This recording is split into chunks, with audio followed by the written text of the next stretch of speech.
Hello everybody, welcome or welcome back. It is Paula here with Paula's Imperfect Plans. Today we are talking finances and doing our budget closeout for our September 19th paycheck. As today is payday, we are closing out our budget from the last time we got paid. So if that is interesting to you, grab whatever you need and jump on in. Filming this right before you see it, so enjoying some coffee already this morning. All right, so for my paycheck, it was more than I expected. I am going to see a decrease because of benefit changes, but that's not a benefit cost changes, but that's not happening until October. And I thought it would be the second check in September. Anyway, so $1206.34 was my check. $1721.44 was my husband's income. And then when I come in here, I always do this. We have a little bit extra, not extra. Okay, so we had 27.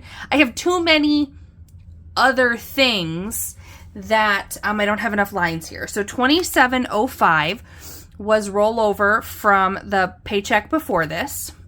We had $245 in completed savings challenges. I had $75 in a wellness benefit for my Aflac plan.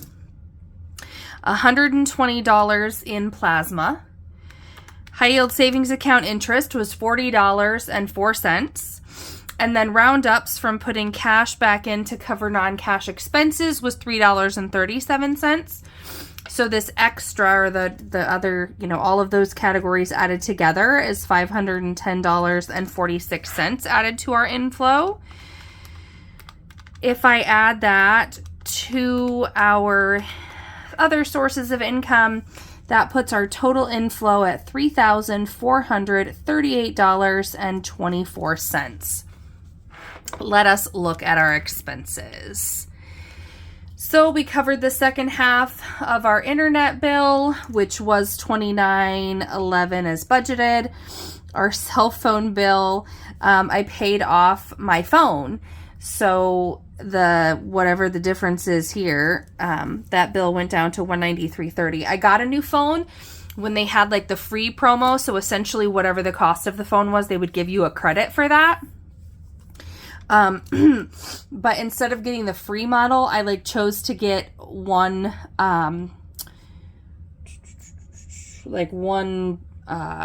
thing newer, one model newer or whatever. So I had obviously whatever the credit was that they would cover. I feel like it was like $20 and I chose the phone that was like 22 something a month. So now that that's paid off, our cell phone bill is down to $193.30. I didn't have donation on here because I don't typically have a donation that I make with the second paycheck, as I've just really been focused on getting our debt and savings in a better place. But our neighbor, who actually moved to another town, which is pretty sad.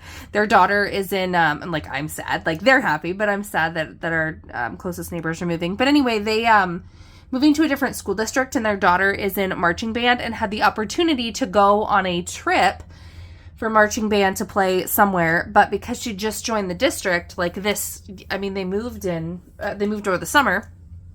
And so she hasn't had all the fundraising time that everyone else has had. And so they were just asking for anybody that would like to donate to, for them to be able to go on that trip. And I sent $50. Life insurance, we set aside $131 per paycheck. Then I added ESPN and Disney, whatever. So that was $21.40. Essentially for a month of that, to watch all of the sports ball games that I wanted to watch. And then we come down to our annual and semi-annual bills, which I treat as fixed expenses because they are fixed. I need this money at this time every 6 months for some of it, every year for other ones. But for car and home insurance, I put $100 into that sinking fund. $11 went into vehicle registration, which fully funded that for September, to pay what we needed for their workout subscription. Got $10, and the Mint Mobile bill came due in September, and I needed $55 more plus what I had in the sinking fund to cover that. So just covered the rest of that.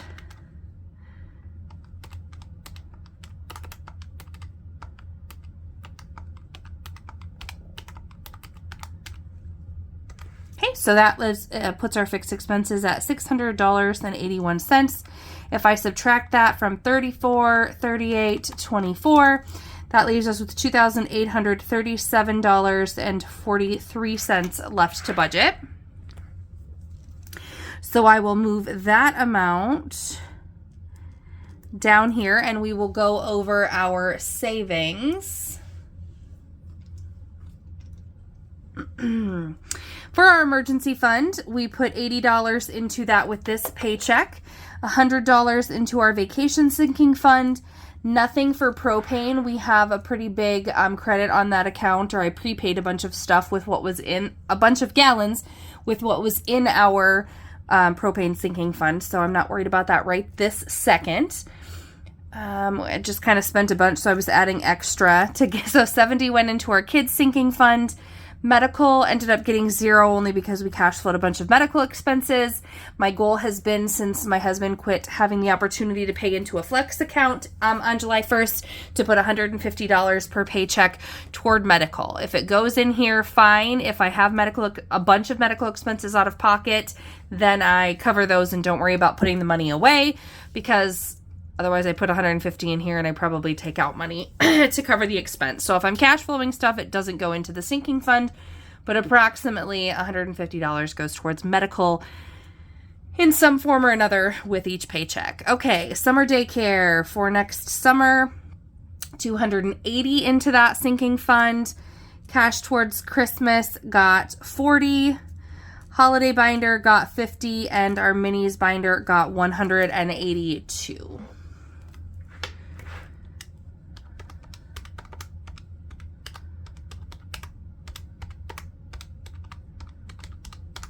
Okay, so that is $767 into saving categories. And if we subtract that from the $28, $37, $43 that we started out savings with, that left us with $2,070.43, which we are going to bring up to our variable category, 207,043. Okay, and then in here, I actually did a really good job. Good job, Paula. Okay, of tracking exact amounts spent on each of these categories. So in groceries, we spent $309.53. In spending, we did spend or take the whole $140. Beauty got $50. Nothing in work meals. Nothing was spent in drinks. In dine out, we spent $95.84. Car washes, I didn't spend any of it, but I put the $30 there. I'm just going to roll it over and leave it in there. Kids allowance got $18. Our Amazon subscriptions were $97.61. That's a bunch of home items. Our school lunches were $19. I don't know why I budgeted $0.51. Target was $0. Gas for our cars was $0. Medical expenses was $135.91. I'll break that down really quickly for anyone who cares. I had a copay to go to the doctor when I had a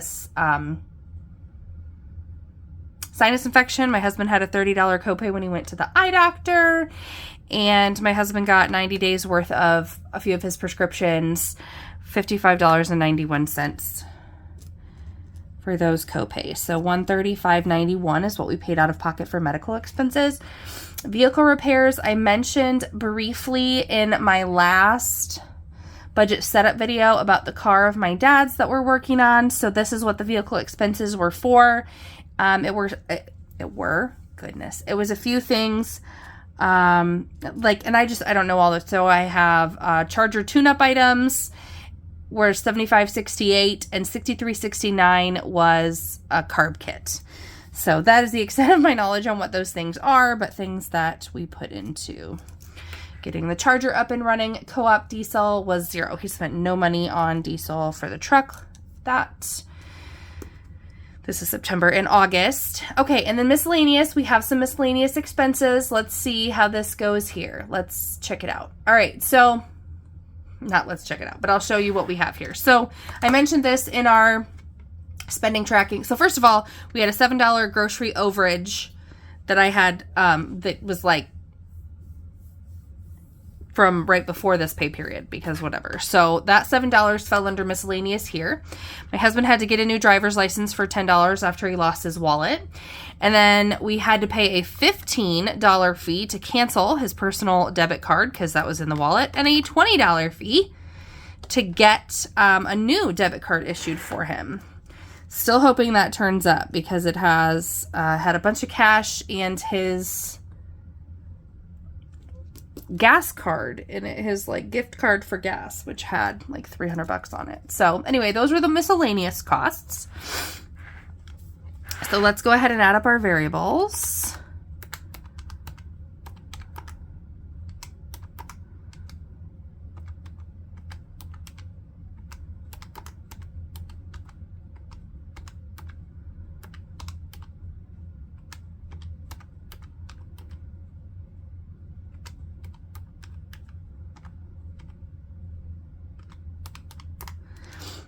Okay, that puts our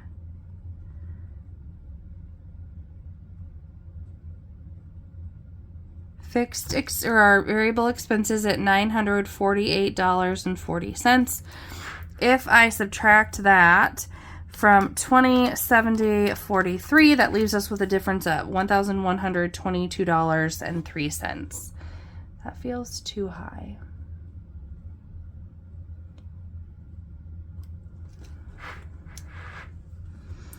Let's add this again.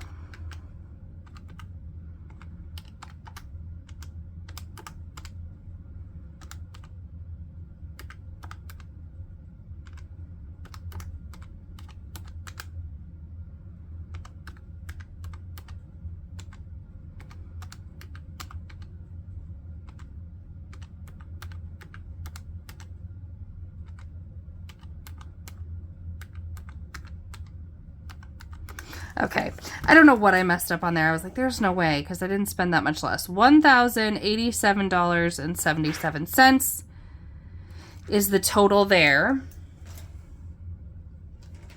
I'm not even going to worry about the whiteout. Okay, so if I subtract that from $20.70.43, that leaves us with $982.66.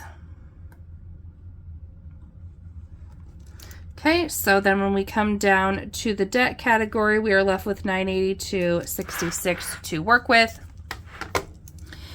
And first we'll talk about the debt binder, because I put extra money, like for instance, the plasma, into the debt binder, not directly on the debt. So $120 did go to the debt binder. And then, drum roll, no, okay. So on our debt binder, I'm just going to give you the amount, but I'm actually going to show you where the numbers came from. So the original amount with our paycheck, once all the money was in that we knew and bills were, estimated, $537.82 was going to go towards that. And then we got the, I think it was the high yield savings interest and the ally bonus and a little bit of rollover. So then that was a payment of $117.84. And then we had some completed